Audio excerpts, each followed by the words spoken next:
Mesdames, Messieurs, bonsoir. Vous regardez Africable Télévision, vous avez raison. Cɛ ani muso aw ni ɲantuma aw bɛ ka Africable Télévision de lajɛ aw jo don. Bienvenue dans ce numéro de l'invité du jour. Aw ni sɛnɛ ni jamu yi kɛnɛ kan ni o bɛ mɔgɔ welelenw kofɔ don o don. Ce soir, nous recevons l'imam Mahmoud Dicko. Mahmoud Dicko est le président du Haut Conseil islamique du Mali. Bi an kɛlen don ka mɔgɔ min kunbɛn kɛnɛ kɔnɔ o ye imam Mahmoud Dicko ye. Silamɛw ka tɔnba min bɛ Mali kɔnɔ ale y'o ɲɛmɔgɔ ye. Imam, bonsoir. Bonsoir. Alimami i ni ɲantuma nba i ni ɲantuma. Je rappelle à nos téléspectateurs que ce soir nous allons parler de l'islam face à l'extrémisme religieux. Mais lamɛnbaaw hakili jigi k'a fɔ ko bi baro bɛ tali kɛ fɛn min na o ye silamɛya ani dantɛmɛko min bɛ diinɛ kɔnɔ. Imam, le Haut Conseil islamique a joué un rôle important dans l'histoire récente du Mali. Silamɛw ka tɔnba ni o ye Haut Conseil ye Mali dɔ fɔ laban in kɔnɔna na a ye jɔyɔrɔba ta u kɔnɔ. Est-ce que vous pouvez nous dire aujourd'hui comment se porte votre institution? Yala i bɛ se k'a fɔ an ɲɛna bi i ka tɔn a bɛ lahalaya min na wa? Merci. Merci à nos téléspectateurs, à vos téléspectateurs. N bɛ foli di i ma ka foli lase aw ka jabara ni filɛbaaw ma. Bonsoir à toute la communauté musulmane du Mali et toute la Oumma. N bɛ foli lase Mali silamɛkulu bɛɛ lajɛlen ma. Et tous les Maliens. Ka foli lase malikaw bɛɛ lajɛlen ma.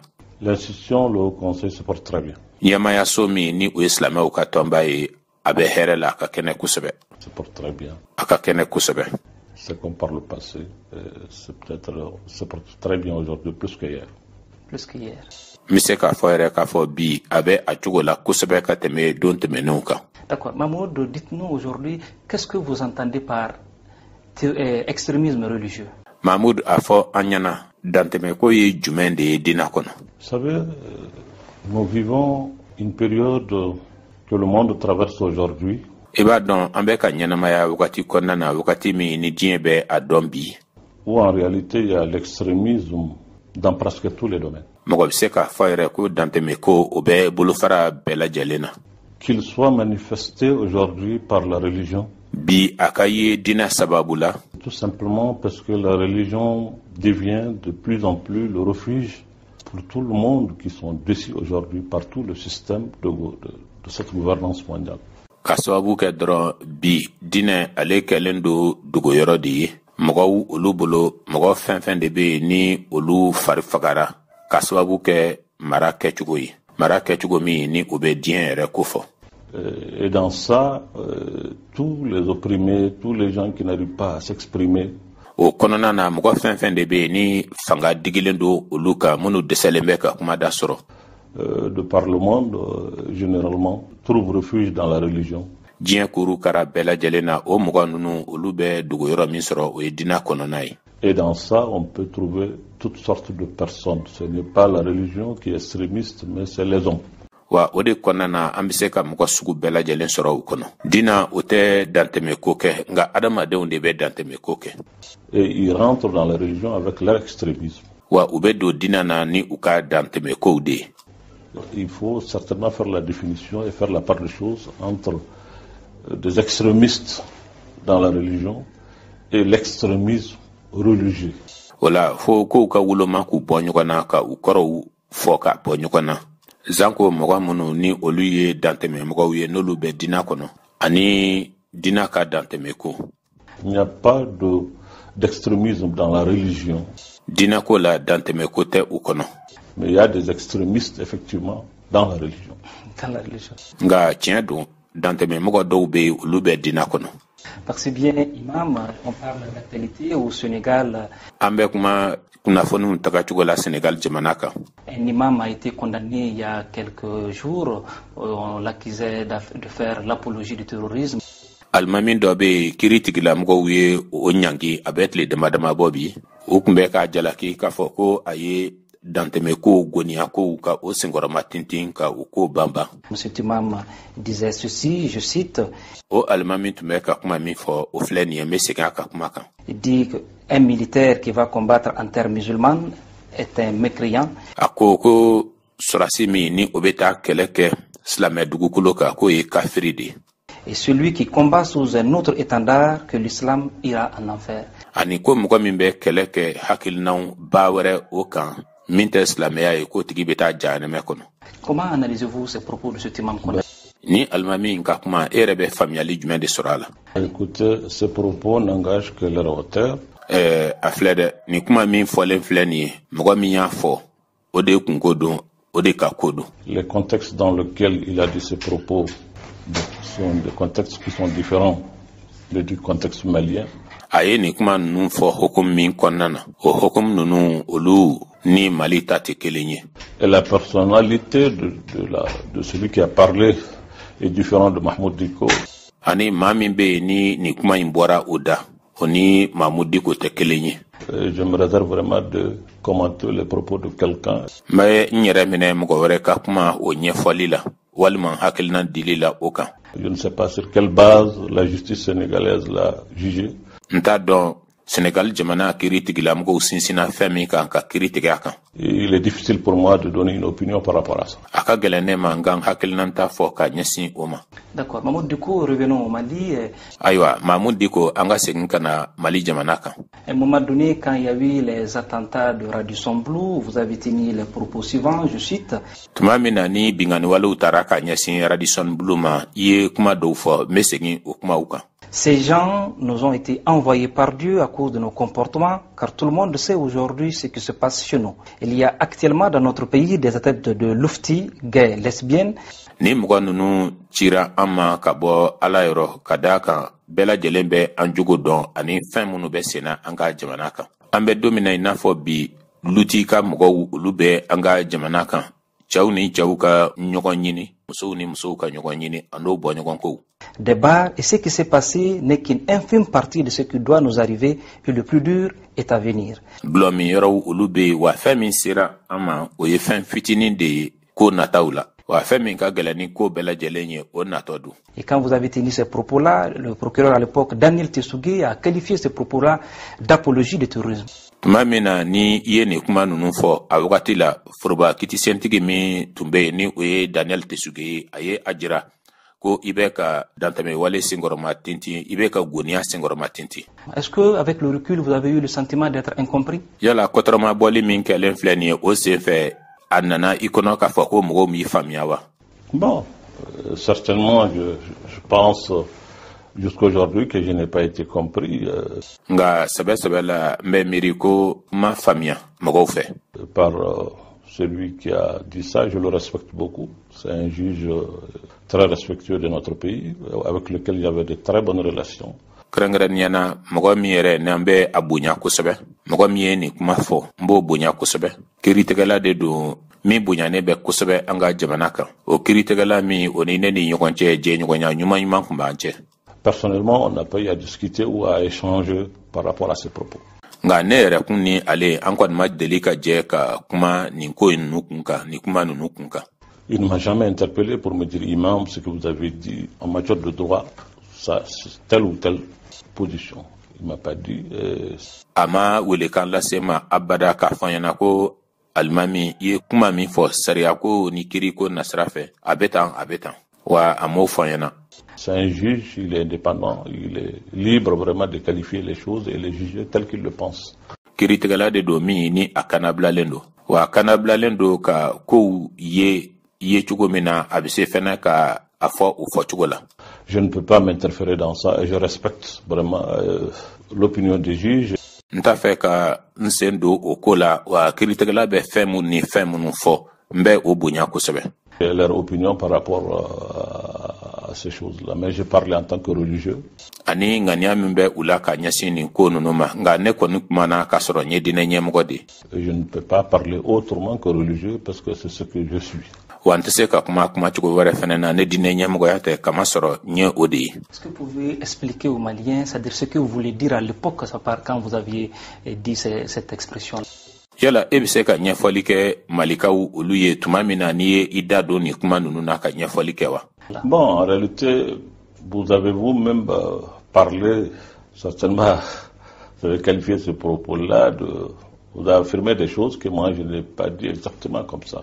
Nga tiɲɛ yɛrɛ la e yɛrɛ bɔra sisan ka kuma e kɔni bɔra ka kumaw de fɔ kuma minnu nɛnɛ ma a fɔ o cogo yɛrɛ. Parce que vous savez, moi je parlais en bambara. Kama sɔrɔ b'a dɔn ne kumana bamanankan de la. Mes propos ont été interprétés en français. Ani ne ka kumaw olu dala minɛna faransikan de la. Écrits dans des journaux et ensuite les envoyer à travers le monde. A sɛbɛnna lakalita sɛbɛn olu kɔnɔna na ni ka tila fɛnɛ k'a cari diɲɛ fɛ. Bon, il y a eu beaucoup d'interprétations par rapport à ce que j'ai dit. Ɲɛfɔliw ni kɔrɔw caman dira ne ka kuma fɔlenw ma. Je peux encore dire ce que j'ai dit parce que j'ai encore mémoire de ce que j'ai eu à dire. Ne ye kuma minnu fɔ n bɛ se ka segin olu kan ka da kan n hakili bɛ a kuma ninnu bɛɛ lajɛlen na n ye minnu fɔ. Je l'ai dit lors d'une interview que j'ai eue avec le chargé de communication au niveau du Haut Conseil. N ye kuma ninnu fɔ ɲɔgɔnye dɔ de senfɛ kuma ɲɔgɔnya dɔ de senfɛ min ni o tɛmɛna ne ni Haut Conseil o kunnafoni ladila ni ɲɔgɔn cɛ. Après avoir condamné l'acte qui est condamnable à tous égards. N tilalen kɔ kɛwale in kɔni na o kɛwale min ni a ka kan ka kɔn ɲɛ bɛɛ lajɛlen ma. On ne peut pas se donner arroser le droit d'aller ôter la vie à des gens qui ne vont rien faire. Mɔgɔ si tɛ se ka jo di i yɛrɛ ma ka wuli ka taa mɔgɔw bɔnɛ u ni na mɔgɔ minnu n'olu ma foyi kɛ. Aucune religion ne peut justifier ça, aucune position, aucune philosophie, ça n'existe pas. Diinɛ si tɛ yen diɲɛ kɔnɔ min bɛ se ka jo di o n'a ɲɔgɔnna kɛwale ma. Jɔsen foyi de tɛ yen miirili fosi de tɛ yen min bɛ se ka jo di nin n'a ɲɔgɔnna kɛwalew ma o tɛ yen. Alors maintenant, je me pose des questions. Comment des gens peuvent aller ôter la vie à des gens innocents? Sisan ne bɛ ɲininkali de kɛ n yɛrɛ la. Cogo jumɛn na mɔgɔ bɛ se ka wuli i yɛrɛ ma ka taa mɔgɔ dɔ bɔnɛ a ni na mɔgɔ min ni a ma foyi kɛ. Et se donner eux-mêmes la mort. Olu yɛrɛ ka tila fɛnɛ ka u yɛrɛ faga. C'est pour cela que je parlais de punition divine. O de kama ne kumana Ala ka ɲangatali kan. Ça, c'est ma vision en tant que religieux, c'est mon interprétation en tant que religieux. O ye ne ka yeta de ka taa sɔrɔ n ye diinɛ ɲɛmɔgɔ ye. Mais je souhaite vraiment ne pas trop commenter cela pour ne pas susciter encore d'autres polémiques. Wa nin ye n ka faamuta de fɛnɛ ye ka sɔrɔ n ye diinɛ ɲɛmɔgɔ ye. N t'a fɛ ka ɲɛfɔli caman kɛ ninnu kun kan walisa mangan wɛrɛ kana na wuli tuguni o ko la. D'accord. Imam, parlons de la crise malienne. Quoi qu'on dise, cette crise malienne a une dimension religieuse. Imam, an ka kuma Mali fereke kun kan. Kuma mana kɛ cogo cogo la, a tɛ se ka fɔ ka diinɛko sen bɔ a la. On a vu en Sardine le Moujao, le mouvement pour l'unicité du Djihad en Afrique de l'Ouest. An ye an Sardine ye, an ye Moujao ye. Lamagada min bɛ yen ni a bɛ jihadi kelenya ko fɔ farafinna tilibiyan fan fɛ bolo fɛ. Ce mouvement-là, à un moment donné, demandait l'application de la charia. Quelle était la position du Haut Conseil islamique en ce moment précis?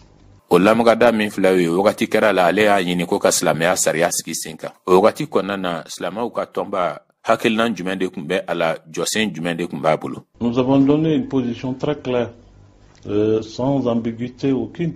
An ye jɔsen jɛlen de yira bilisa ɲagamin tɛ min na hali den kelen. Nous avons dit effectivement aujourd'hui, nous sommes des musulmans. An y'a fɔ k'a fɔ ko hatɛ bi an kɔni ye silamɛw ye. Et nous revendiquons cela. Nous sommes là aussi pour l'islam. Wa an bɛ o de welewele da an b'o de kuma fɔ. An bɛ yan fɛnɛ silamɛya de ye. On ne peut pas faire fuir de cela. Nous ne sommes pas des gens à ne pas nous assumer. An tɛ se k'a fɔ ko an b'o o dogo. An tɛ mɔgɔw ye k'a fɔ ko minnu tɛ u jɔ u jɔyɔrɔ la. Et tout ce que nous posons comme acte, nous posons ça pour le rayonnement de l'islam. C'est ça notre raison d'être ici. An bɛ kɛwale fɛn fɛn de kɛ, an bɛ o kɛwalew kɛ silamɛya ka ɲɛta de kosɔn. An bɛ yan kun min na dɛ, o de filɛ nin ye. Mais nous sommes des gens raisonnables. Nga an ye mɔgɔw ye de mɔgɔ minnu hakili bɛ minnu fɛ. Nous savions ce qui est possible et ce qui ne l'est pas.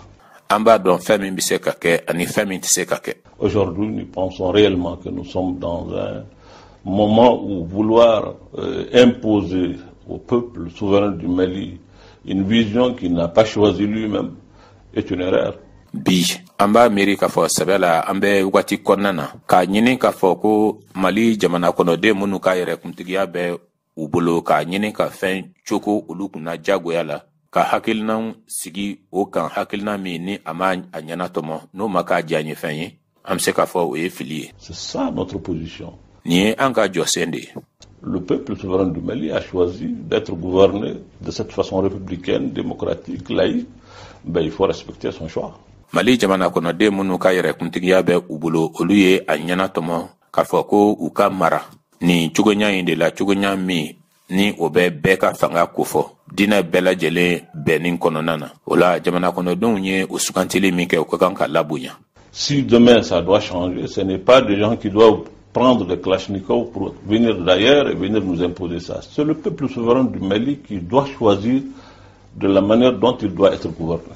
Ni a ka kan ka yɛlɛma sini a bɛnnen tɛ k'a fɔ ko mɔgɔ dɔw ka wuli k'i jɔ ka marifa ta ka bɔ fan wɛrɛ fɛ walisa kana u ka tagabolo cogo ka karaba an kunna. Mali jamana kɔnɔden minnu ka yɛrɛ kuntigiya bɛ u bolo olu de bɛ sugantili kɛ cogo la cogo min u ka kan ka mara cogo min na. Moi, c'est ce que j'ai dit, c'est ma position.